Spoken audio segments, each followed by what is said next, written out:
చిన్న జర్నలిస్ట్ కందాడే పార్థసారథి గారు కూడా జాయిన్ అవుతారు. సో గిరిధర్ గారు, ఎట్లా చూడాలి ఈ పరిణామాల్ని? సంఘ్ బ్యాక్గ్రౌండ్ గల వ్యక్తి మీరు. సంఘ్లో వ్యక్తులకి తావు లేదు, బట్ బీజేపీ చూస్తే ఇక్కడ వ్యక్తుల ఇంపార్టెంట్ అయినట్టు కనిపిస్తుంది ప్రస్తుత పరిస్థితిలో. నమస్తే భరత్ జీ. ఇది ఒక విషయం అర్థం చేసుకోవాలి. ఈ దఫా ఎవరెవరినైతే మనకు రాష్ట్ర అధ్యక్షులుగా ఎన్నుకున్నారో, ఆర్ రాదర్ వాళ్ళని అపాయింట్ చేశారు, మీరు ఎలా దాన్ని అనుకున్నా, వాళ్ళందరూ కూడా కార్యకర్తలు. చాలా కాలంగా, సుదీర్ఘ కాలంగా వాళ్ళందరూ పనిచేస్తున్నటువంటి కార్యకర్తలను ఎన్నుకున్నారు.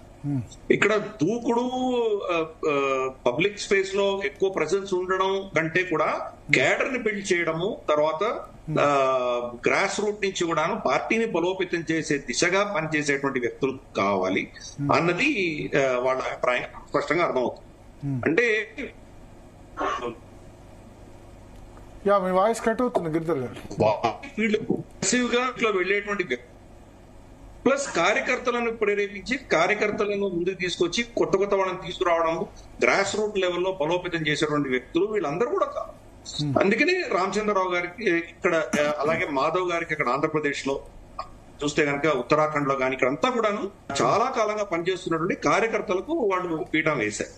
మనకు ప్రెసిడెంట్ పొజిషన్ అన్నది, రాష్ట్ర అధ్యక్షుడు అన్నది, ఇది పర్మనెంట్ గా ఎవరు ఉండరు. కిషన్ రెడ్డి గారు ఉన్నారు గతంలో, తర్వాత మనకు బండి సంజయ్. బట్ ఇప్పుడు ఈ 3 సంవత్సరాలు, రామచంద్రరావు గారు ఇప్పుడు 3 సంవత్సరాలు ఎలక్షన్ రాబోతుంది.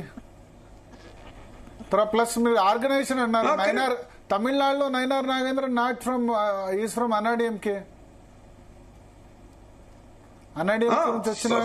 మనకు అంటే ఆర్గనైజేషన్ ని ముందుకునేటువంటి వ్యక్తులే ఇప్పుడు అవసరం అన్నది. వాళ్ళకి ఇంకా 3 ఏళ్ళ సమయం ఉంది కాబట్టి 3 ఏళ్ల వరకు వాళ్ళ మీద పనిచేసేటువంటి ఒక బాధ్యత వాళ్ళకి పెట్టబోతున్నారు.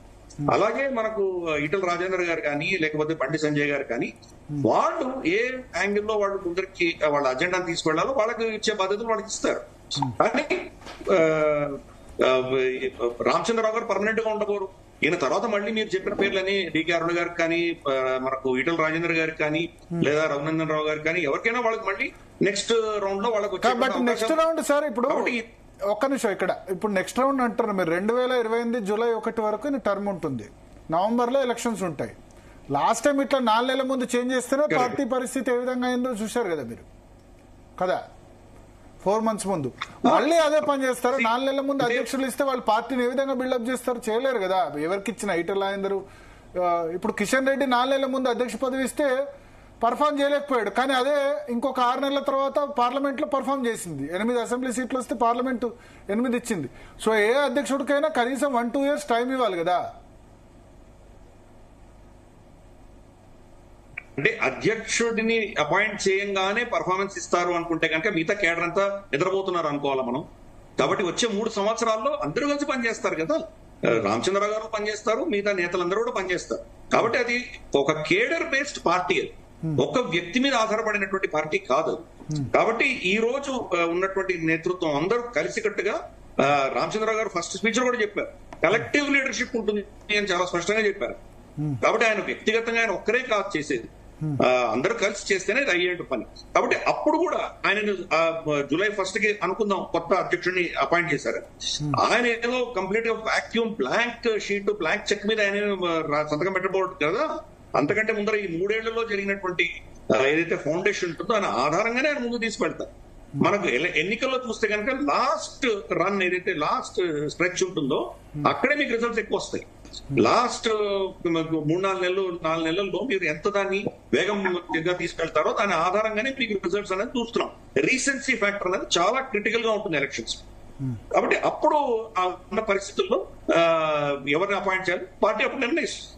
కాబట్టి భారతీయ జనతా పార్టీలో ఒక విధమైనటువంటి దీర్ఘకాలీనమైన ఆలోచనల దృష్ట్యా వీళ్ళందరినీ అపాయింట్ చేసినట్టు స్పష్టంగా అర్థమవుతుంది.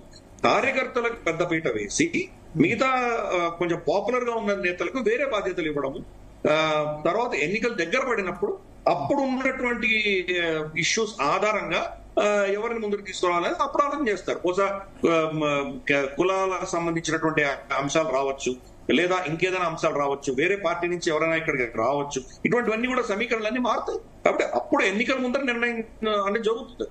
సరే, బండి సంజయ్ గారిని తీయడం వల్లనే వీళ్ళకి దెబ్బతిన్నారు అన్నది నెరేటివ్ అన్నది ఒకసారి సబబు కాదు.